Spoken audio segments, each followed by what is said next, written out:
Thank you.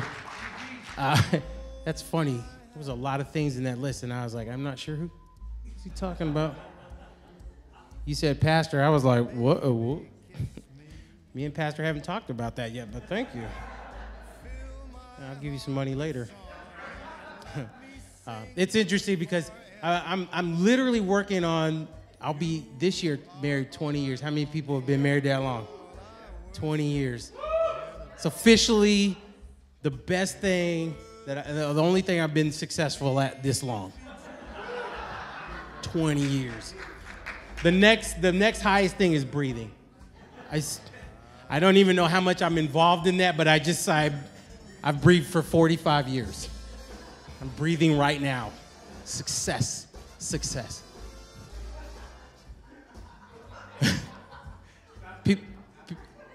Not breathing. Somebody's like, we're not breathing. But I think honestly, 10 years, you have to think back. You're like, what are the things that make your marriage good after almost 20 years? After almost 20 years, what things make it good, you know? Communication. Yeah, communication. One thing I discovered, and I tell all my guys, I'm like, you don't have to be a perfect spouse. You just have to be a solid spouse. You know, you just got to get in the meaty part of that curve. Okay? You know what I'm talking about? When she says, go find this, all right? A perfect spouse goes and finds it and brings it back to her. A solid spouse goes and says, I'm moving the minimum of 4 things. If I don't see it, it's not here. Move it. Because you know she didn't send you because you're the guy that's going to go find that. She went through the Rolodex of the family and said, this is the only person I got the best chance with to get what I'm asking for. If the dog could do it, she would be like, where's mommy's Tylenol? Where's mommy's Tylenol? Go get Tylenol. Go get the Tylenol. If she could trust someone else, they would be doing it. If she could trust the kids, they would be bringing her that stuff. By the way, if you have a child that brings you exactly what you asked for, put them in Harvard because they're genius. Those people are geniuses. You know, like, now, I don't know what they're not listening. I don't know what they're doing. You're like, hey, go in there and bring me a pair of socks. Now, everybody knows what a pair of socks is. I'm pretty sure, I wasn't a great dad, but I at least showed you what a pair of socks are. And when they show up with the tie, you're like, okay, so I'm not going to be able to get this tie on my foot. Never mind, I'm going to go do it. You just take a break. You look like you're tired. Have a break. But that's the same thing, you know, it's like communication is how you do it, but you have to do it. You don't have to be perfect. You just have to be solid, right? You got to know, fellas, that when your wife asks you, what do you want to have tonight for dinner, she don't care what you think.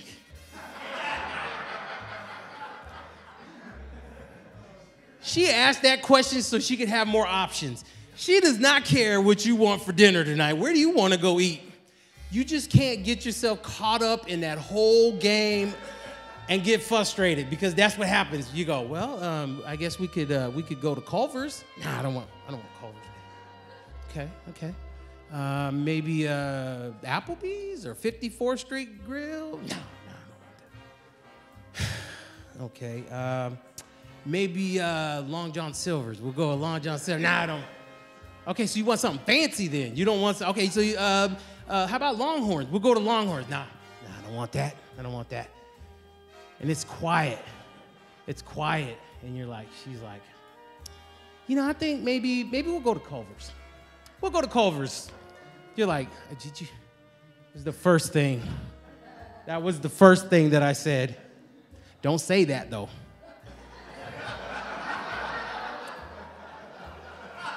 Women are not fans of having to be reminded, or you reminding them. They don't like that. So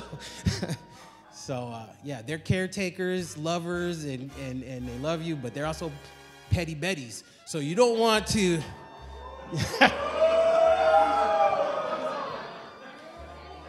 Hey, I got this approved by my wife. I don't know about the rest. I don't know about the rest of you guys. But you know, when you talk, when you're having these conversations, you know, and your wife, you know, guys are the same way, right? You know, we really don't want, you know, you're working on something that's frustrating you, and you've hit your head and your hand 10 times already, and here she comes like, you know, you want to know what I think? No. I don't want to know what you think. I don't want to see you right now. I mean, but you can't say that. Don't say that. Don't say that. Maybe I should give you some guidance and some tips in the 20 years that I've had, fellas, about communicating with a lady. All right? Okay, first of all, you need to understand that women talk far more than a man can. That's science. That's science. That's science. It's proven. Far more.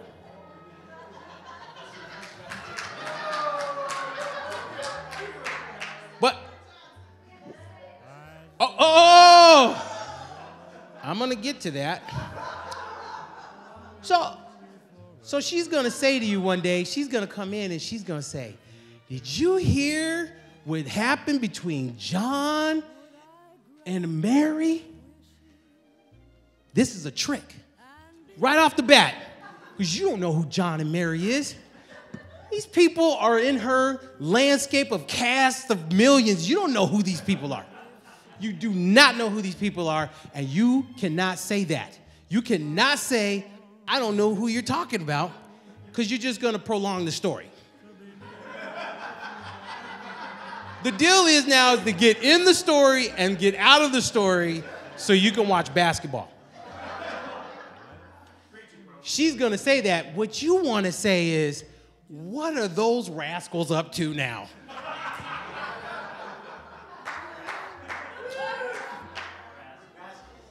You're not saying I know who they are. You're just saying they ain't never doing right. What is that dude doing now?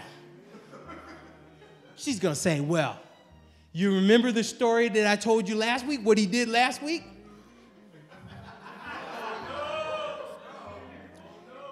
Do not say, never say, no, I don't remember that. No, I don't remember that. Don't say that. What you want to say is, I think, yeah, I remember something. It's a story. Just be vague, you know, it's a story, something. And she's like, well, he did it again. Now listen, right now, your only thing to get out of this is to join up with your wife and how she feels about John, okay? I don't care what she says. I don't care if she says that Mary put John out in the street and he was out there. You just be like, well, that's what he gets. He's always doing his shenanigans, and that, my friend, is what he gets. Hey, listen, don't be afraid to throw your friend under the bus. Just throw him under there. Just throw him under there. Don't be worried about it. Just toss him under there. I mean, like, he's going to do it to you. But it's true, right? That I hear what people say sometimes. They're like, hey, communication between men and women, we don't communicate well, you know? We communicate differently. But I just don't believe that. I don't believe we communicate differently. I think her communication flows into my world, and I just put it where it needs to be, and I've translated how I need to translate it. My communication goes into her world, and she translates it the way she needs to translate it. Yeah. So, when I say to her, thick cut bacon, she hears, this is on sale. Paper thin bacon's on sale. I'll just buy several boxes of the thin, and it'll work for the thick. When all of us men know thick cut bacon is thick for a reason.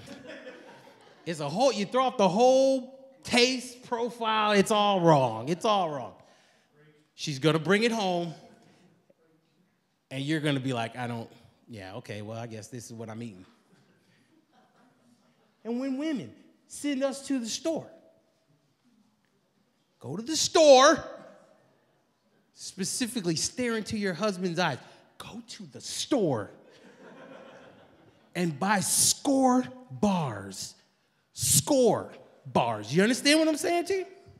Score bars. Got you. She'll even on the way text you, honey, thank you very much. I love you so much for getting this for me. Please get Score bars. It goes down into my translator, and it comes out Heath bar. Or Twix, but nothing. Not a score. Not a Score bar. I'm not bringing that. But my point is to you is that you really don't have to be a perfect spouse. You just have to be a solid spouse. You have to be solid in your support of the spouse. That means when the neighbor says something upset your wife, you're like, yeah, she's crazy. You're right. You have to be able to support your spouse. Be solid in your support. Be solid in your prayer. Be solid in your worship of the Lord.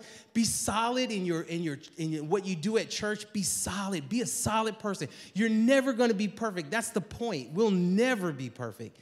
Never. But Paul tells us that he pressed on. He's like, I haven't laid hold of it. And I'm going to tell you the truth. I don't really think any of us will in marriage. But we have to keep pressing on. We keep pressing on. And your wife, she knows that she put clothes out for you to wear, and you wore what you wanted to wear. And while you were at Walmart drinking a cup of coffee, people were putting change in it because they were like, this poor man is homeless. This poor man is homeless, poor. Do you have a place to be tonight, sir? Yeah? You ever lose your wife in the store? And you're just kind of looking around. And the people at Walmart and all that stuff, they know you're messed up. They're like, you okay, sir? Do you know where your wife is? Who did you come with? Do you know your name? What's her name? Yeah, it's like, I'll just call her right now. No, don't call her. Don't call her on the thing. I'll just look. I'd rather just look. But yeah, that's it. Right? We just need to be solid, right? Solid in our marriage, solid in our love for God. And God can take solid love for him and do amazing things in your marriage. He can. All right? Good night, folks.